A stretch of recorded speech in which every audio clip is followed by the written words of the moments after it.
Une équipe, 650 personnes. Leur objectif, produire tous les jours des médicaments pour l'Algérie et 7 autres pays africains. Leur nom, le laboratoire pharmaceutique Mérinal. Plus d'informations sur www.mérinal.com. Pour Mérinal, votre confiance n'a pas de prix.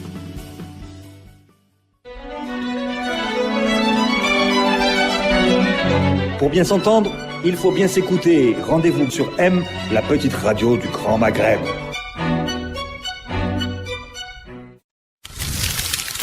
Radio M, le café presse politique. Le café presse politique, nous sommes le mercredi 8 novembre, il est 18h passé de 5 minutes. Ce n'est pas Khaldrani qui présente ce CPP.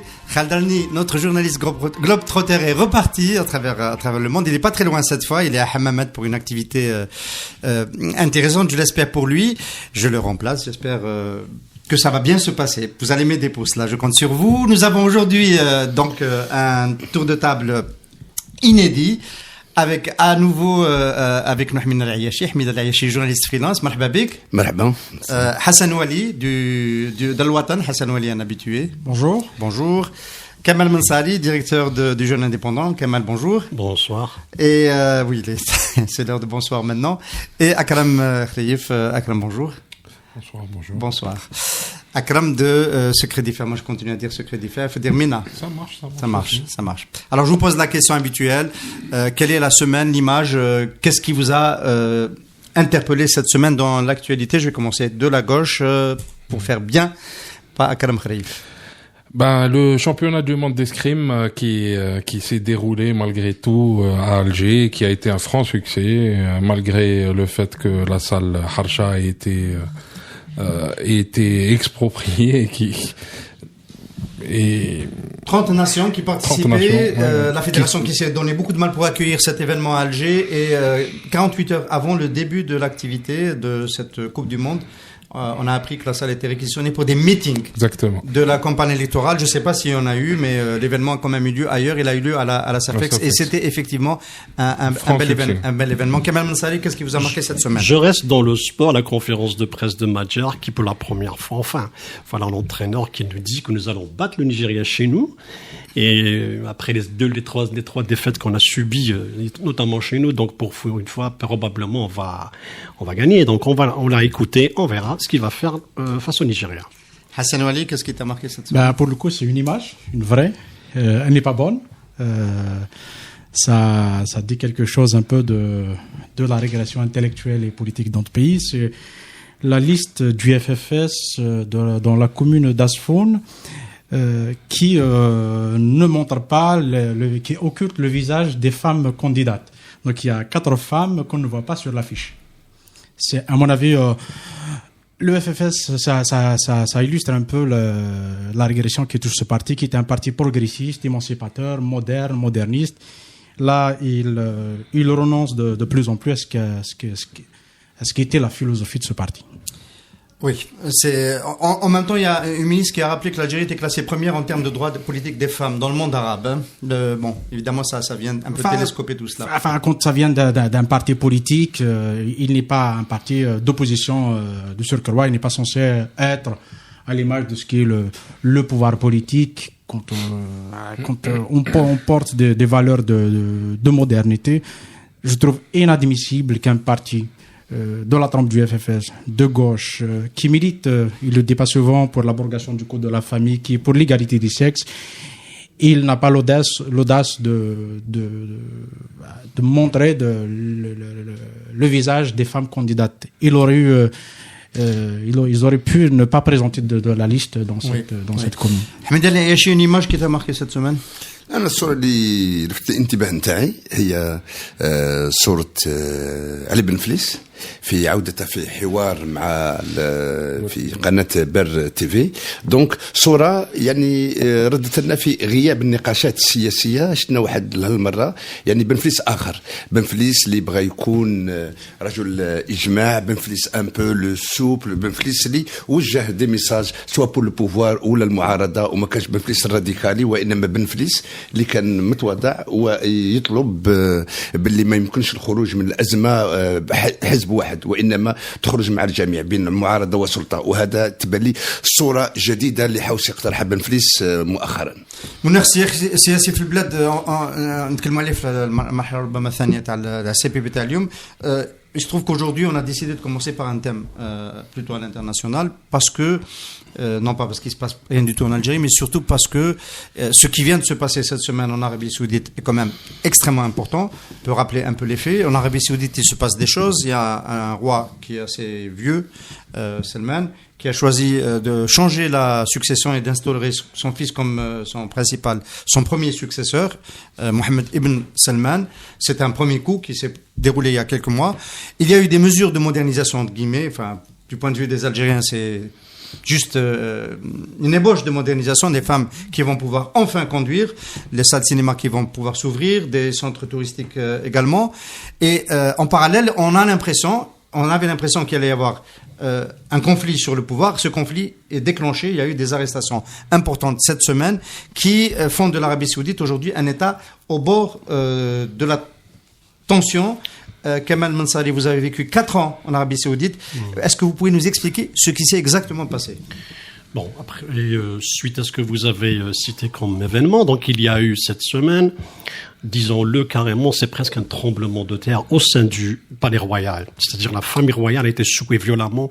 Et là, pour la première fois, Mohammed ben Salman a porté les stockades très haut. C'est-à-dire il a visé les mentors du pouvoir, ceux qui pouvaient pour lui le menacer, ou bien ceux qui pouvaient éventuellement constituer un danger pour son avenir, notamment le clan de Mat'ab, le roi Abdallah. C'est le clan de Mat'ab qui était le chef de la carte nationale, très puissante, qui lui était loyale. Il a fini par l'évincer, et ça, personne nous avons parlé sur le CPP au mois de Ramadan dernier, nous avons dit qu'il allait l'évincer incessamment. Donc ça a été le cas. Il a touché le pouvoir de l'argent, dans l'image qui est incarnée par Walid Ben Talal, qui était perçu en Arabie Saoudite, partout dans le monde, comme l'exemple de réussite saoudienne, l'exemple de modernité en Arabie Saoudite. L'ami de Michael Jackson, c'est quelqu'un qui avait véhiculé cette image de l'Arabie Saoudite qui pouvait être ouverte sur le monde. Voilà que Mohammed Ben Salman l'a cassé. Il a touché d'autres grands classiques du pouvoir, tels que Turki Ben Faisal, qui était on l'a accusé. Il y a eu des rumeurs autour de lui s'agissant de corruption, notamment dans l'affaire de transactions d'achat d'armes de l'Yamama, l'histoire de l'Yamama, donc qui était vraiment l'un des plus gros scandales financiers en Arabie Saoudite, mais c'était pas lui l'initiateur. On peut préciser que tout ça s'est fait sous couvert de lutte contre la corruption. C'est sous couvert de corruption et de menace à la sécurité d'État. C'est-à-dire il y a eu plusieurs arrestations. Il y a 11 émirs. Tous les 11 émirs ne sont pas tous accusés de corruption, mais certains étaient accusés de menace à la sécurité de l'État, ta'amr de Daoula. Il y a eu d'autres ministres qui ont été chassés pour incompétence, d'autres pour corruption et d'autres pour signature. Donc tout ça, dans le chapitre, le titre, c'était la corruption, la lutte contre la corruption.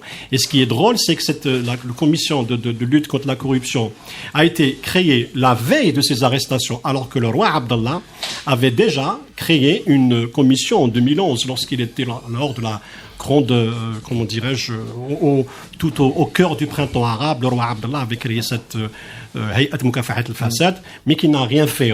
Personne n'a été arrêté depuis.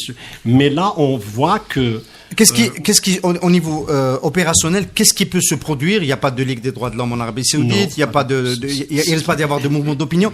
Qu'est-ce qui risque de se produire après une nuit des longs couteaux de ce type? Il y a une commission de protection des droits de l'homme, mais qui a été créée justement par le roi Abdallah, mais elle s'occupait que de petits détails, c'est-à-dire pas de grandes affaires de droits de l'homme.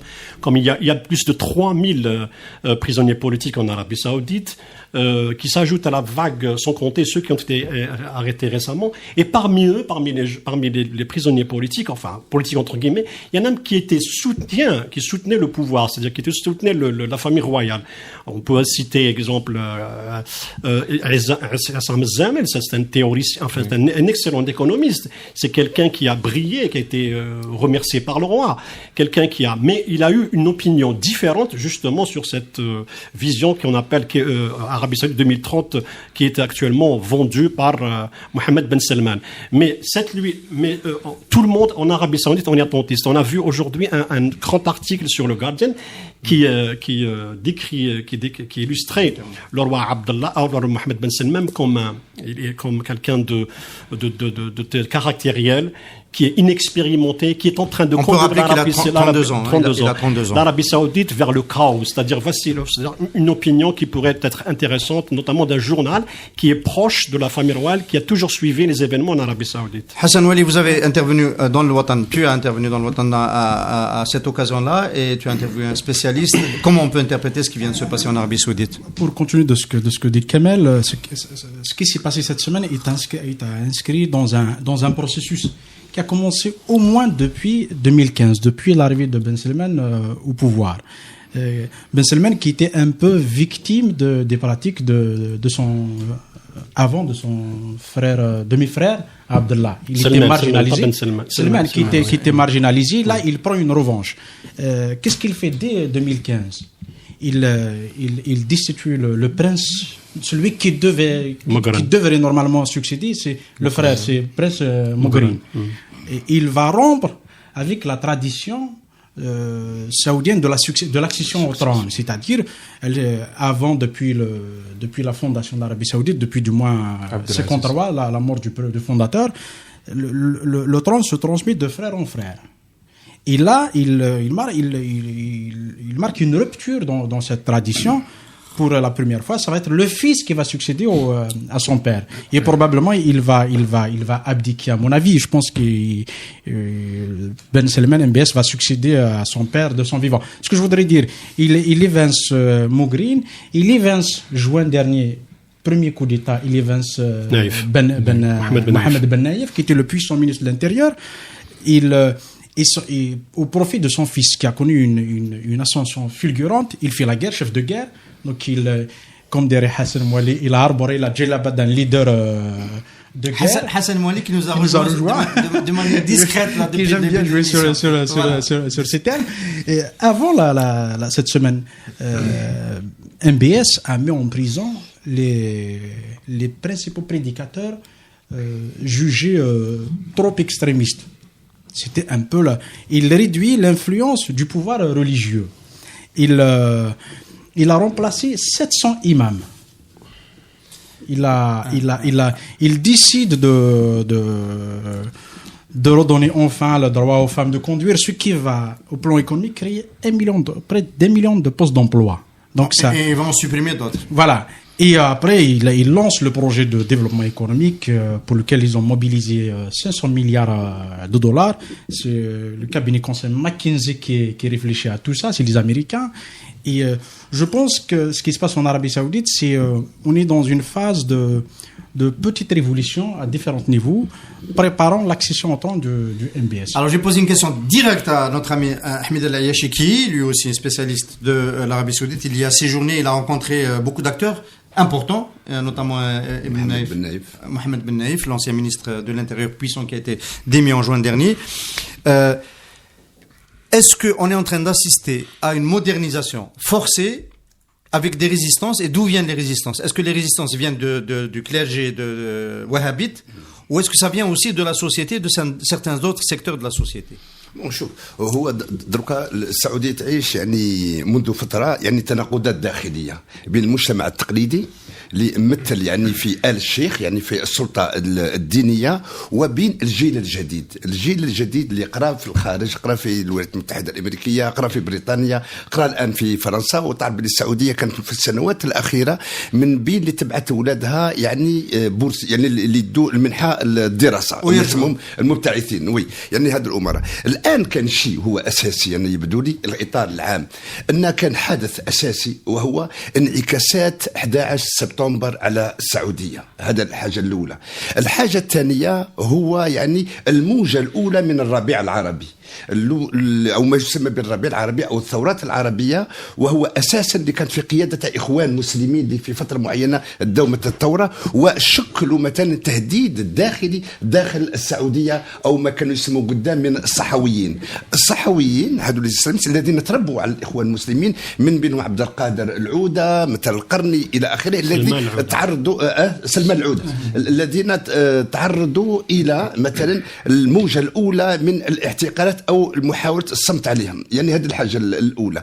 الحاجة الثانية واللي كانوا تكلموا عليها الزملاء هو انتقال، يعني الصراع على السلطة الخلافة، وهو لأول مرة تغيير في البنية نتاع الانتقال أو التوريث يعني في هذا الشيء الأول. الشيء الثاني أن مع سلمان مثلا، مع سلمان في الحقيقة لا يمثل وحده تيار نتاع التحديث داخل السعودية، وإنما حتى كنشوفوا واحد كما محمد بن نايف يمثل أيضا هذا. أنا سمحت لي ظروف أن تلاقيته لمدة ساعة، يعني كنت حاورته لمدة ساعة فيه هذا الرغبة نحو الذهاب إلى التحديث، لا مودرنيزاسيون. الفرق الآن مع هم يشوفوه متهور يعني محمد بن سلمان، لكن هذا حكم قيمة في الحقيقة، وإنما هو ما يمثل اليوم نقدر نشبه بطريقة معينة إلى شخصين في التاريخ.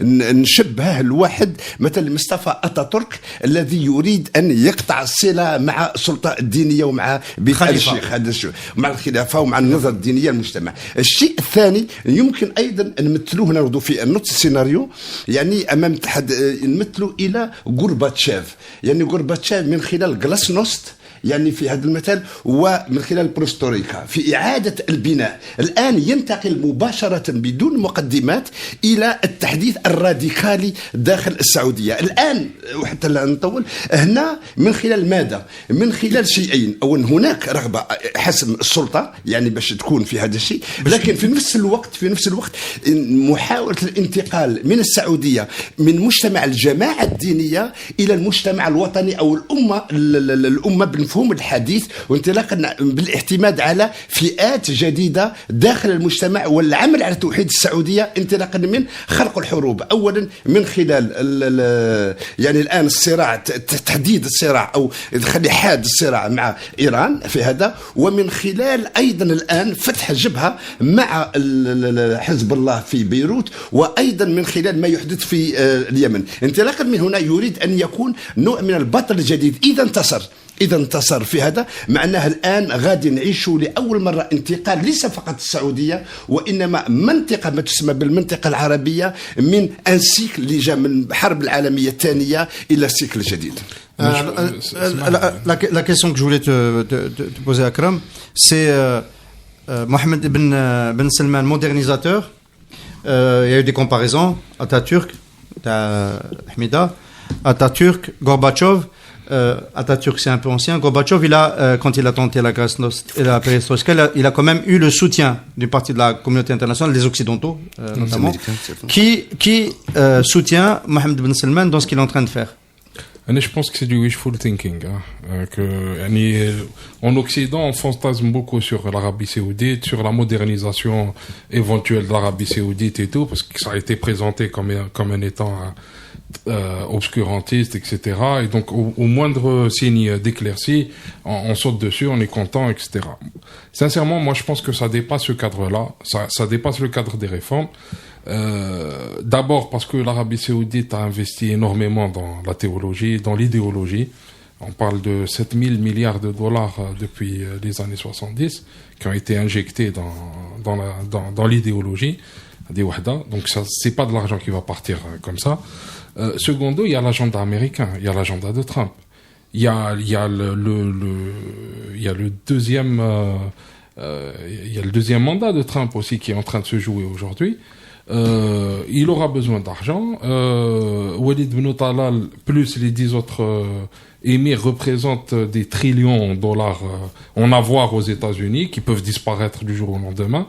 Les États-Unis sont en crise et aujourd'hui il pourrait s'agir d'un deal entre Trump et MBS qui dirait on sort l'Arabie Saoudite du schéma producteur de terrorisme international. On vous garantit la destruction de l'Iran et de ses satellites.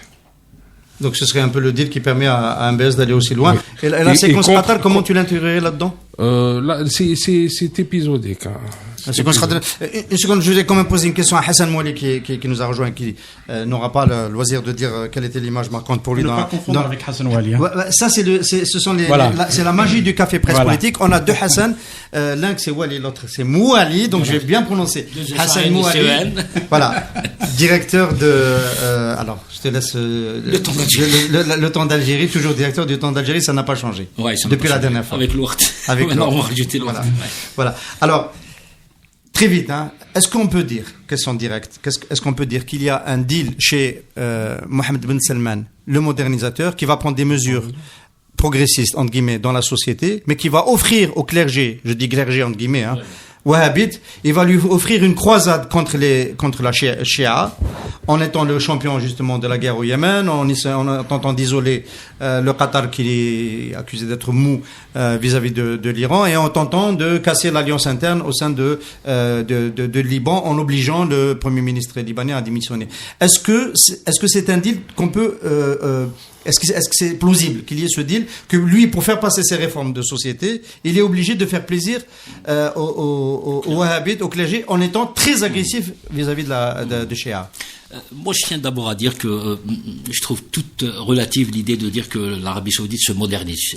Je m'inscris en faux contre cette affirmation. C'est un royaume qui est archaïque, qui ne va pas évoluer. La modernité, elle est antinomique avec la nature même du régime wahhabite.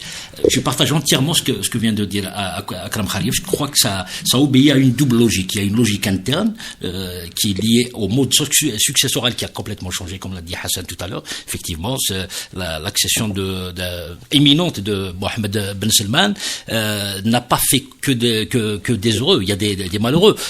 Quand on parle de modernisation, par exemple, alors que si vous voulez, la carte postale de l'Arabie Saoudite, c'est Talal Ben Walid, le milliardaire, flambeur et tout ça. Il est aux États-Unis, il achète sa femme, sa fiche en tenue occidentale. Il n'y a pas plus moderne que ça. Et pourtant, c'est le premier à avoir été sacrifié. Donc, je ne crois pas à cette histoire de modernisation du royaume. Je pense que c'est une logique interne. Il y a des foyers de tension en Arabie Saoudite, il faut pas oublier. Il y a des chiites au nord, il y a des gens qui ne sont pas d'accord avec la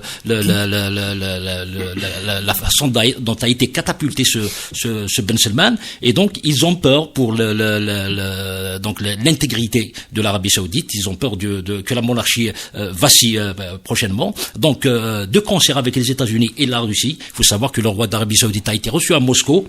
Ce n'est pas pour les beaux yeux de Vladimir Poutine, mais il fallait les informer de ce qui se passe. Et puis la réaction du Kremlin a été tout à fait sympathique à l'égard de ce qui se passe. Oui, on soutient la lutte contre la corruption et tout ça. Donc ça prouve que la Russie, l'Arabie Saoudite a reçu l'onction de la Russie, et bien sûr de Trump. Trump, il a même envoyé un tweet. Et puis il y a une logique externe liée aux dynamiques géopolitiques de la région. Quand on voit un Saad Hariri qui démissionne à partir de Riyad, c'est une première mondiale. C'est une première mondiale. On démissionne pas d'un poste de son pays à partir d'un pays étranger. Et donc quelque part, soit il est pris en otage, ce type. Il faut rappeler que Saad Hariri dispose d'une nationalité saoudienne. Donc à ce titre, peut-être qu'il a été obligé de faire ce qu'il a fait. Il a jeté en pâture son pays, ou alors tout simplement, lui c'est un pantin. C'est mon point de vue, c'est un pantin, Saad Hariri. Donc il fait tout pour désigner l'Iran et le Hezbollah comme étant l'axe du mal de la région. Et donc il travaille un petit peu l'agenda américano-israélien. Je n'exclus pas qu'il y ait un triangle Israël, les États-Unis et l'Arabie Saoudite qui font le même boulot pour la reconfiguration du Moyen-Orient. Une seconde. Alors vous êtes trois à demander la parole. Hamida Hassan et Kamal, vous êtes trois à demander la parole. Comme je suis aujourd'hui à la place de Khaled Rani, je vais me conduire en despote, non pas éclairé, non. Celui qui me répond à ma question. Est-ce qu'il y a un deal? Hassan n'a pas tout à fait répondu à la question. Est-ce qu'il y a un deal en réforme sur le plan sociétal, mais à l'extérieur, on est le champion de la lutte contre la Shia? Rapidement. Oui. Moi, j'estime qu'il y a des réformes libérales d'abord. Il y a par nécessité économique. L'Arabie Saoudite connaît des difficultés économiques, elle est obligée de réformer. Elle veut sortir de la dépendance énergétique. Les réformes libérales inévitablement vont entraîner d'autres réformes. C'est un pays libéral, faut pas oublier. C'est simple. C'est pas Walid Ben Talal qui représente l'Arabie Saoudite. Non, c'est fou de réduire l'Arabie Saoudite à Walid Ben Talal. Non, c'est une carte postale, j'ai dit. On le présente comme le. Il faut s'intéresser au profil, au portrait de MBS. C'est quelqu'un qui, on le sait tous, il est très influencé par ce qui se passe aux Émirats Arabes Unis, l'Émirat de Dubaï. Il est l'ami proche de gendre de Donald Trump, qui fait des allers-retours incessants en Arabie Saoudite. C'est avec lui que MBS a négocié le fameux accord qui s'élevait à 310 milliards de dollars, dont 110 milliards étaient destinés à l'achat d'armement. 460. Voilà. Double du budget de l'Arabie Saoudite. Et je pense qu'il y a des réformes libérales. Elles vont entraîner des réformes sociétales. Parce que l'Arabie Saoudite, il y a des contradictions dans chaque société. On ne peut pas dire d'un pays qu'il est définitivement condamné, qu'il ne peut pas se réformer et qu'il restera wahhabite. Bien sûr, c'est la maison mère de l'extrémisme religieux, mais pour des raisons historiques, par nécessité historique, il change ce pays. Il faut quand même rappeler que 70% de la population. On n'est pas d'accord avec la démarche un peu essentialiste qui dit que voilà, il y a quand même 70% de la population qui a moins de 30 ans. Et aujourd'hui, elle est traversée de courants libéraux, y compris d'un point de vue sociétal. Ils veulent d'un roi qui sera à l'image de la société. Il faut rappeler surtout une chose, que 70% des Saoudiens, certes, sont jeunes, mais 70% des Saoudiens n'ont pas de logement, n'auront jamais de logement. Ça va de père en fils. Les 70% des Saoudiens n'accèdent pas au logement. Donc, pour des raisons qui sont liées justement à la famille royale, parce que les terres sont tous possédées par des princes et des rois, donc qui veulent pas vendre, qui veulent louer. Alors, pour s'agissant de la vision de Mohammed Ben Salman, présenter ce qu'on appelle la vision 2030 de l'Arabie Saoudite, la nouvelle Arabie Saoudite.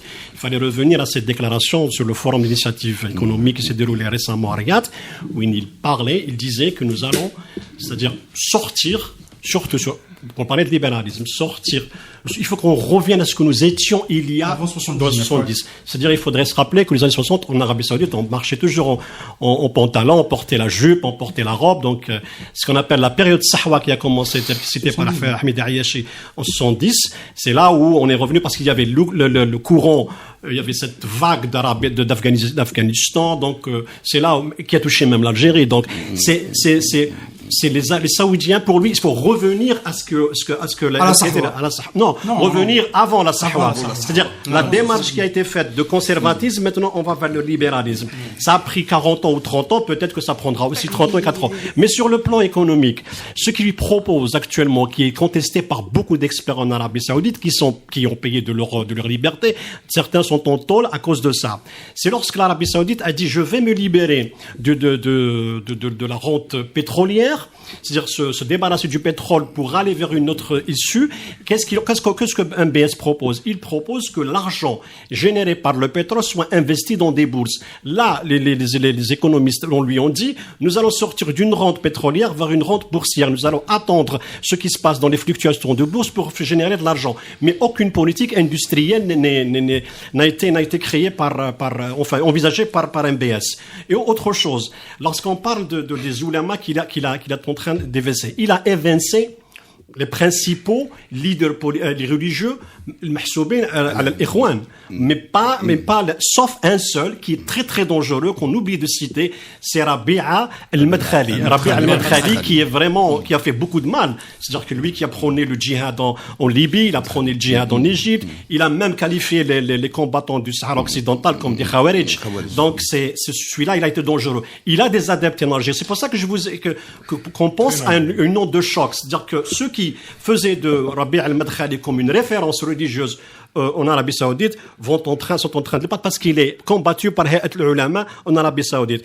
Il y a aussi cette libéralisation de la société. On a créé une sorte de comité de tarfeh, c'est-à-dire divertissement, qui permet aux citoyens d'aller au cinéma. Ils ont créé 3 salles de ciné au Riyad.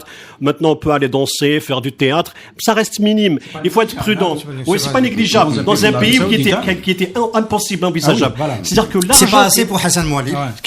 Bahreïn. L'argent qui partait au Bahreïn, c'est-à-dire les Saoudiens, il faut connaître les Saoudiens. Quand on les voit comme ça, il y a beaucoup d'athées, il y a beaucoup de laïcs, il y a beaucoup de libéraux, et il y a beaucoup de gens qui adorent le vin, ils sont tous des adeptes de Bacchus.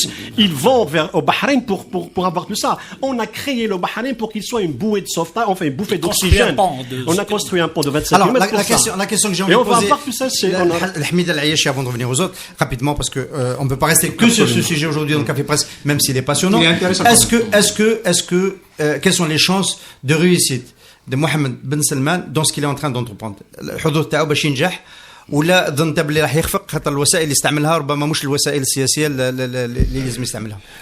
هو شوف يعني بسرعه هكذا اللي كان يتكلم عليها هي السعوديه كانت كما اي دوله اخرى عربيه هذاك الوقت كانت كما مصر الى اخره، لكن هو الحركه 1979 حركه جهيمان اللي 79 الحرم المكي 79 التي حدثت في الهيمان، ومع التوازي نتاع الثوره الايرانيه اللي خلت التيار المحافظ المنغلق اللي هو سيطر على دار هذا القوس الكبير. اليوم الان انا اللي نتوقع داخل التناقضات وكان شار لها كمال، يعني داخل المجتمع الان كان الشباب. انا نهار الوقت اللي كنت رحت السعوديه تلاقيت الناس اللي يعانوا الان من اللوجمون، يعني استدير في 5000 خاطر كاين نخبه يعني كان طغمه وسونس يعني اقليه اوليغارشيه حتى باش اوليغارشيه يعني تتكون من 5000 الى 6000 امير اللي مستحوذين على هذا. عندك الان الشباب خاصه الطومبي تاع الازمه الاقتصاديه وانخفاض سعر مثلا البترول،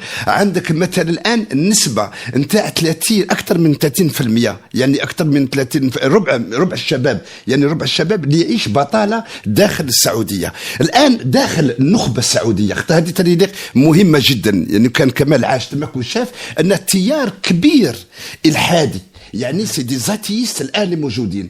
زيد الحاجه اخرى كبير يعني وي زاتي ceux qui sont en train d'être voilà qui sont soutenus et voilà هذا موجود. الان عندك ثاني حاجه مهمه يعني في هذا المجال، عندك الحاجه المهمه ان داخل السعوديه الان تقدر تعيش نقولوا هنا السيناريو كاتاستروف لان توحيد السعوديه كان بالقوه يعني في هذا، وكان عن طريق العمل العسكري من خلال الاخوان، يعني الاخوان سي دي ميليس سي با الاخوان المسلمين، الميليس اللي كانوا وقضي عليهم. فهذا السعوديه توحدت اون بالقوه، لكن التململ والغضب بقى داخل المجتمع السعودي. اذا روحنا الى السعوديه الغربيه يلي اذا بقوسين السعوديه الغربيه، نتكلم على جده، نتكلم على الطائف، ونتكلم على مكه، فهؤلاء الان يحسوا بانهم راهم مستعمرين، وتوجد رغبه نتاع الحكم الذاتي اللي طالبوا بهذا الجانب. المنطقة الشرقية وين توجد الأغلبية، وين كان الثروات وكان الشيعة، فهذا هناك تململ من خلال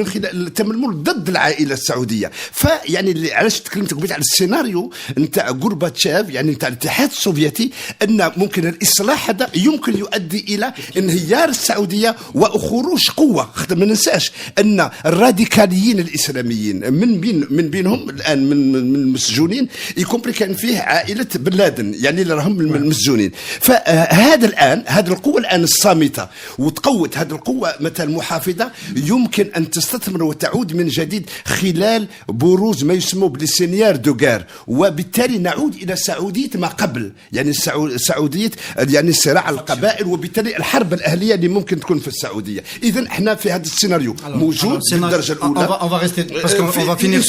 يعني هذا السيناريو مرشح، لكن في نفس الوقت نقول هناك سيناريو آخر، لأن هناك دعم الولايات المتحدة الأمريكية يعني في هذا المجال. ما نعرفش الآن كيفاش غادي تكون تطورات على مستوى المنطقة. يوجد ما يسمى بسيناريو أتاتورك. معناه سيناريو أتاتورك هذا عندها الحدود نتاعه، معناه يمكن أن تضعف القوة مثلا الدينية وينتصر وتنقل بنية الوراثة من جديد يعني بشكل مختلف، وبهذا ممكن أن تكون أيضا تأثيرات على يعني قوة ما تسمى القوة التقليدية الدينية. Alors, on est obligé ça fait quand même plus de 30 minutes qu'on est sur le sujet et on est obligé d'épiloguer là-dessus. Donc, je vais poser la question open à tout le monde.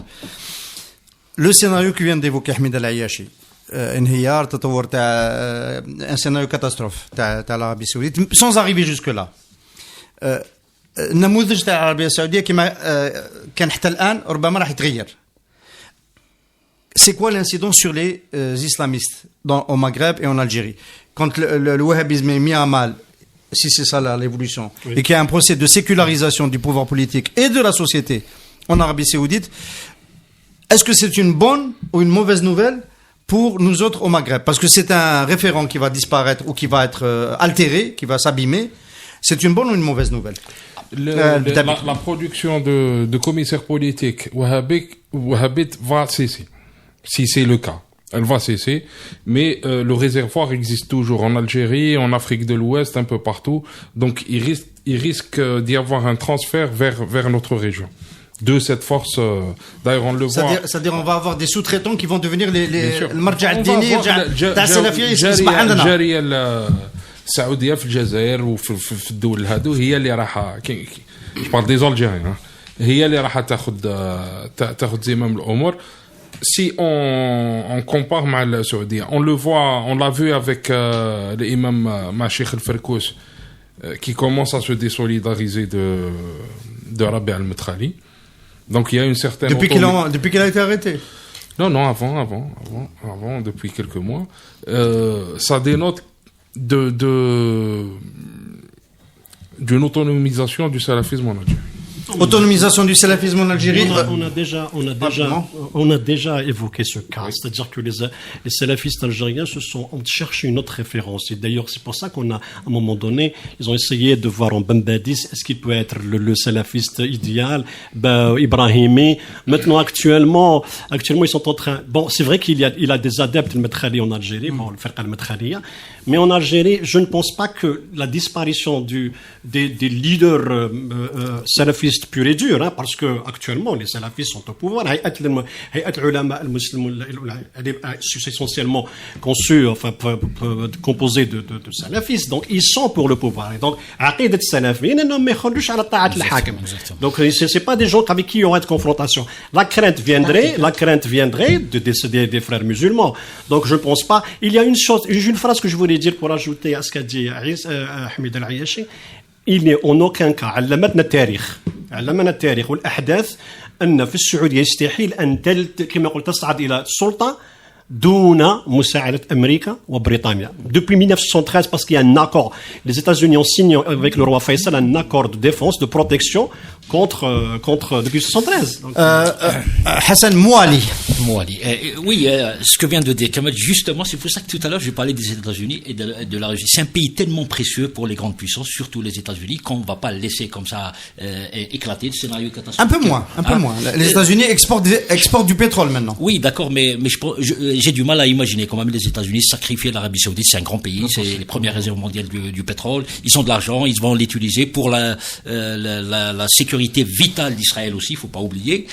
Il y a même des informations qui disent que Mohammed Ben Salman a déjà visité Tel Aviv, donc il faut pas se leurrer. Il y a des enjeux géopolitiques immenses dans la région qui font que l'Arabie Saoudite elle est condamnée, qu'elle le veuille ou pas, à rester dans le giron américain. Maintenant, par rapport aux salafistes algériens, moi je dirais que c'est une bonne nouvelle. Il y a une déwahhabisation en Arabie Saoudite, que ça impacte les Algériens, nos salafistes à nous, c'est une très très bonne nouvelle. Donc on va un peu les disqualifier idéologiquement et qu'ils disparaissent, tant mieux. Ça fait plaisir de se souvenir de la question. Hassan Wali. Avant de répondre à la question qui est celle de l'impact de ce qui se passe en Arabie Saoudite sur l'Algérie, sur les mouvances salafistes chez nous. Et moi, je pense que MBS a pris de court tout le monde. Il a fait ça avec une rapidité extraordinaire. Il y a un tour de vis autoritaire, certes, mais qui s'accompagne d'un libéralisme. Un libéralisme économique, tous les historiens le disent, entraîne une ouverture sociale et sociétale. On ne sait pas où est-ce qu'elle ira, jusqu'où s'arrêtera, mais de toute manière, quand la fameuse déclaration de MBS, il dit quoi? On ne va pas rester 30 ans encore de plus à s'accommoder d'un islamisme radical. L'incident sur l'Algérie. Il va dire, on va le détruire maintenant. C'est-à-dire, parce que ça c'est pour répondre à l'accusation que l'Arabie Saoudite est un pays producteur de terrorisme. C'est comme le Qatar. Il ne faut pas être naïf. Je ne suis pas naïf. Quand on met ça dans le contexte algérien, un pays libéral. Quand on met ça dans le contexte algérien, on serait cru à l'Académie militaire de Cherchel en 2002 avec la fameuse phrase de général Lamar, chef d'état-major. Il dit on va le détruire tout de suite. Maintenant, et ça a tout de suite, il y a eu une réplique chez nous.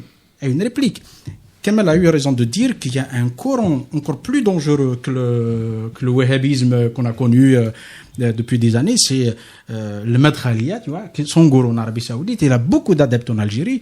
C'est encore plus une tendance encore plus radicale.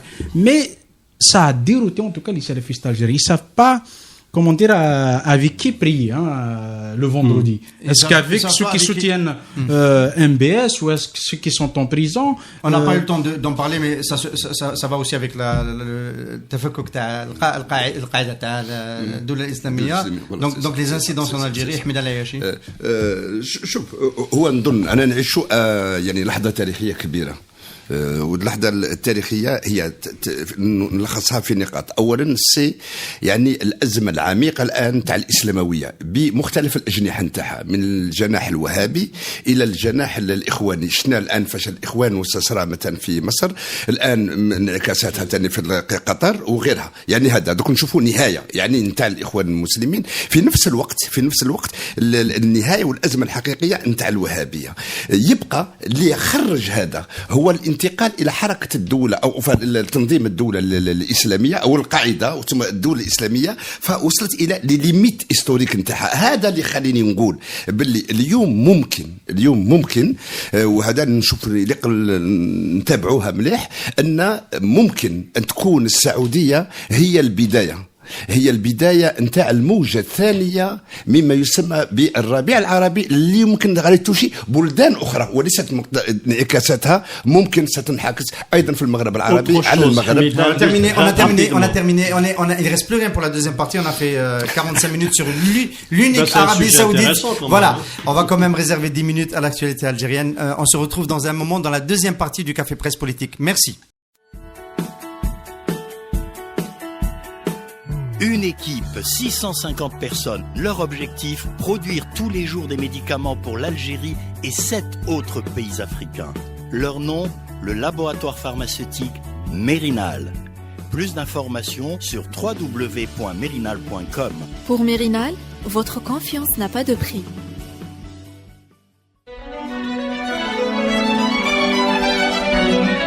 Pour bien s'entendre, il faut bien s'écouter. Rendez-vous sur M, la petite radio du Grand Maghreb.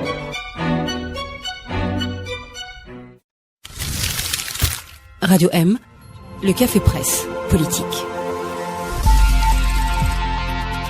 Amis auditeurs, bonjour. On est de retour à la deuxième moitié du CPP. Il n'y a pas qu'en Arabie Saoudite qu'il y a des velléités de putsch. Les membres du Café Presse Politique ont destitué l'ordre du jour. Parler de la déclaration de Bessine qui appelle à un 5e mandat du président Bouteflika en 10 minutes, ça ne les a pas enchantés.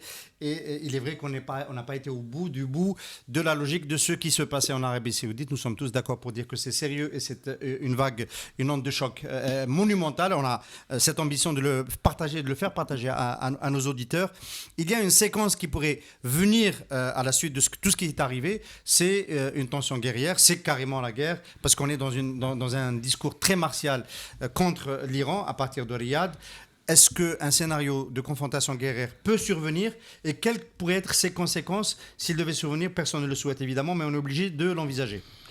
Ce serait catastrophique. Déjà, il y a un véritable risque de guerre aujourd'hui entre le Liban et Israël, qui serait baqué par l'Arabie Saoudite.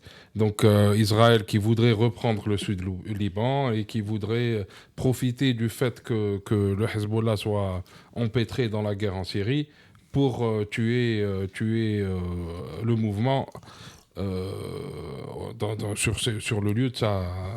Mais en même temps, on ne peut pas s'empêcher de penser que les réformes modernistes, pas tout à fait modernistes pour Hassan Mouali, mais ce qui se passe en Arabie Saoudite, Ben Salman, Mohamed Ben Salman, on a besoin dans son agenda parce qu'il a besoin de faire grandir encore un danger extérieur qui lui permet d'organiser une unité.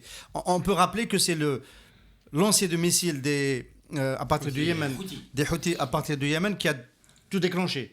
Et donc, aller jusqu'à la guerre n'est peut-être pas nécessaire pour lui. Il a juste besoin de ce spectre. Et pourtant, c'est lui qui a créé la guerre au Yémen. Hein. C'est lui qui a tout fait. C'est lui qui a refusé de faire marche arrière. Et c'est lui, aujourd'hui, qui est en train de payer les conséquences à sa frontière. Le risque de guerre avec l'Iran est plus que jamais... Exactement. Sur le plan militaire, je ne pense pas que ça sera vraiment possible du moment qu'il y a des frontières très difficile, c'est-à-dire pour atteindre l'Iran, il faut passer par les Émirats. L'Émirat est un allié. Donc maintenant, pour envisager une guerre, il y a déjà les flottes américaines, la base américaine de Ceylia, il y a la deuxième au Bahreïn. Donc une conflagration dans la région n'arrangerait pas les affaires de Mohammed Ben Salman. Il a besoin de stabiliser son pouvoir à l'intérieur.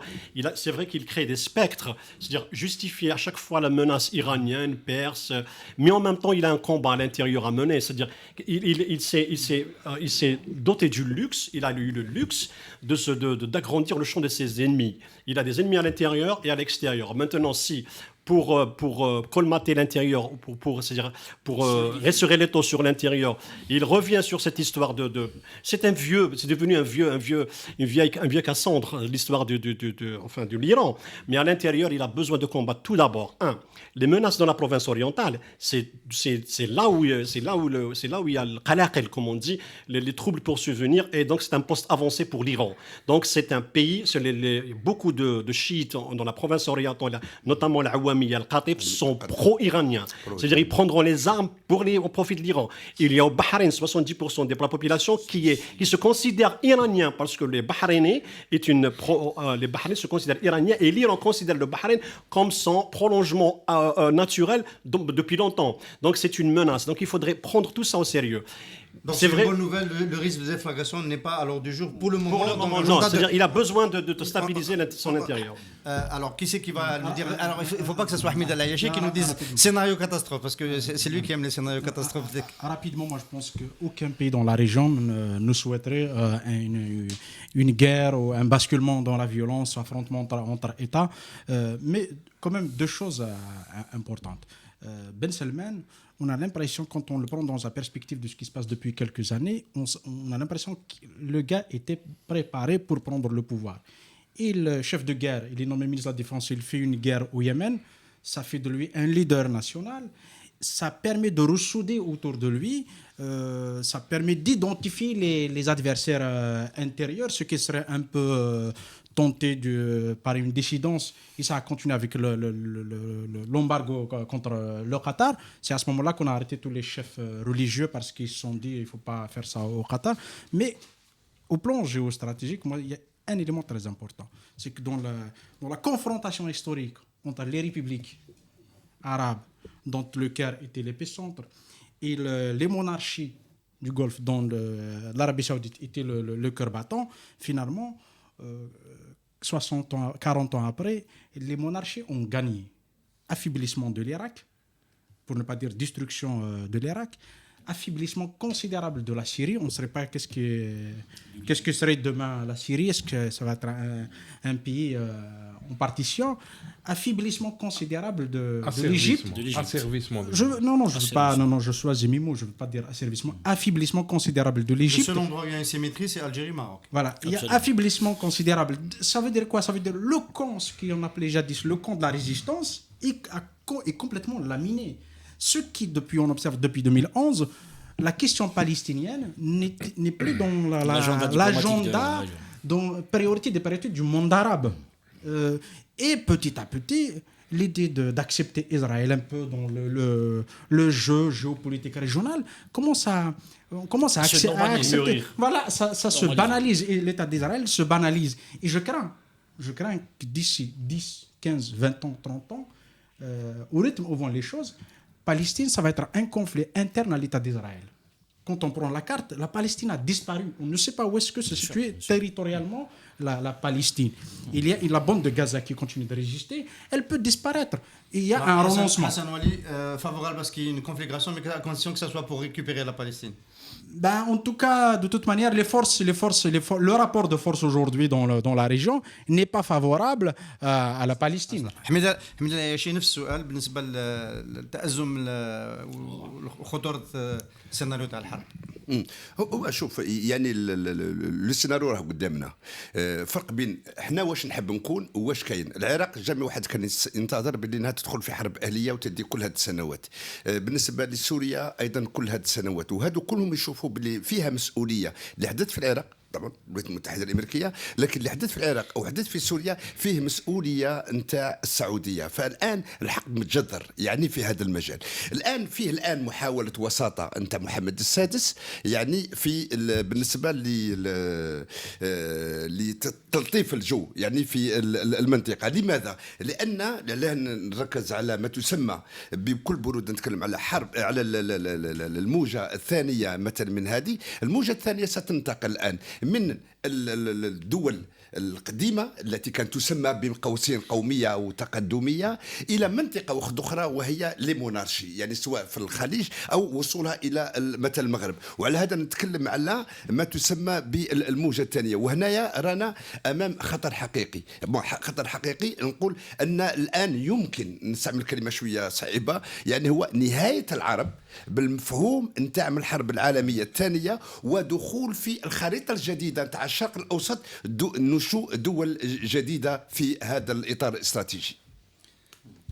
Hassan Mouali, ton pronostic? Alors, moi j'exclus catégoriquement qu'il y ait une conflagration, comme l'a dit Kamal, parce que c'est dangereux quand même. Il y a Israël au milieu, donc j'exclus totalement qu'il y ait un conflit armé. Par contre, c'est tout à fait envisageable qu'Israël bombarde dans un mois, dans 2 mois, le sud du Liban pour éventuellement le récupérer, ou alors attaquer les positions du Hezbollah pour le laminer définitivement. Ce serait éventuellement un message à l'Iran, à défaut d'attaquer directement l'Iran. C'est un peu délicat parce qu'il y a la Russie qui soutient l'Iran. C'est un allié inconditionnel dans la région. La Russie a toujours besoin de l'Iran.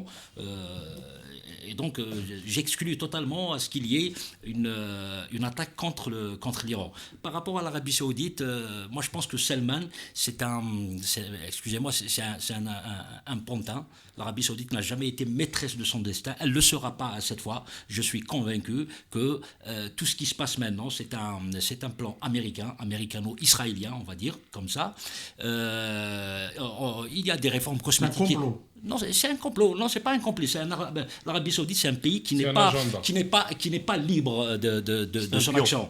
C'est comme ça va se passer un petit peu comme le Qatar après le printemps. C'est pas à moi de te porter la contradiction, mais on peut apporter un bémol à ce que tu dis sur le pétrole. Lorsque le pétrole de schiste américain a provoqué une chute, une concurrence. C'est pour fragiliser l'Arabie Saoudite. Non, l'Arabie Saoudite a engagé une guerre des prix. Et pendant longtemps, tout le monde s'est trompé en pensant que c'était pas contre le pétrole de schiste américain. Donc il y a une relative autonomie. Peut-être pas autonomie. Il y a des chicaneries de temps à autre comme ça. L'Arabie Saoudite. Il y a quand même, c'est vrai que dans les relations internationales, il y a une division internationale de travail. On sait quels sont les pays qui doivent rester à un niveau et d'autres qui vont émerger, d'autres qui vont rester des superpuissances.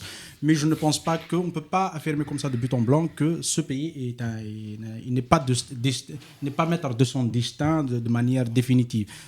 Bien sûr, il y a des imbrications, il y a des influences importantes. Juste un élément, c'est un peu dans ce sens, la relation avec les États-Unis. Avec Obama, les États-Unis opéraient un retrait dans la région parce qu'il y a la Chine, une puissance qui est en passe de devenir la première puissance mondiale, à qui il faut faire la guerre, il faut la contenir dans son espace géostratégique. Donc il y a un retrait américain. Et là, Trump, il fait l'exact contraire de ce qu'a fait Obama, un retour en force dans la région du Proche et Moyen-Orient. Il y a aussi le fait qu'il ne faut pas oublier que Trump est contre l'accord nucléaire avec l'Iran. Donc il est en train d'agiter l'Arabie Saoudite avec la promesse, on a entendu ça, qu'elle paye l'effort de guerre, et en même temps, on a un deal, occupez-vous de l'Iran et on vous accorde une tatbi'a avec Israël. C'est ça et le deuxième mandat est pratiquement... Et dire que l'Arabie Saoudite est vraiment maître de son destin, non.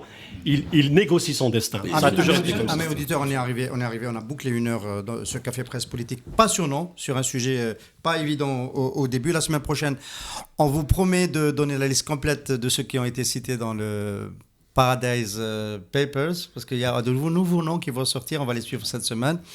Peut-être des noms de gens qui sont au CPP d'ailleurs.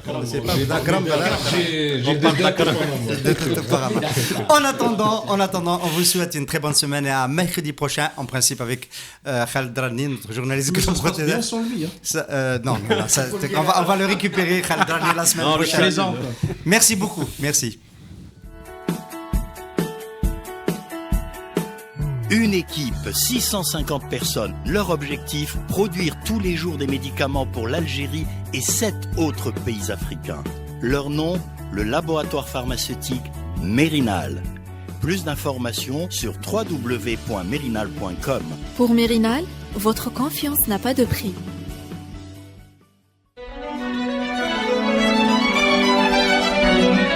Pour bien s'entendre, il faut bien s'écouter. Rendez-vous sur M, la petite radio du Grand Maghreb.